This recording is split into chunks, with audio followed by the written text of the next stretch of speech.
দেখুন দোকানদারকে ব্যস্ত রেখে কিভাবে দোকানদারের মুরগি মেরে দিল।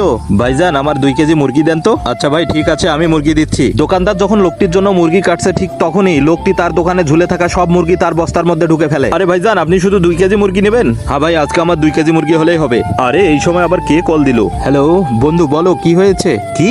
আচ্ছা আচ্ছা আমি এখনই একটা ব্যবস্থা করতেছি। বন্ধু তুমি আমার দোকানের দিকে আসো, আমি একটু এগিয়ে যাচ্ছি। ভাইজান আপনার তো মুরগি কাটা প্রায় শেষ, আমার একটা হঠাৎ সমস্যা হয়ে গেছে। আপনি এক কাজ করেন, আমি শুধু একটু যাবো আর আসবো, আপনি একটু আমার দোকানে উঠে বসেন। ভাইজান আপনার কিছু বিক্রি করতে হবে না, আপনি একটু ওঠেন, আমি যাবো আর আসবো। আচ্ছা আচ্ছা ঠিক আছে ভাই, আপনি যান, আমি একটু বসলাম।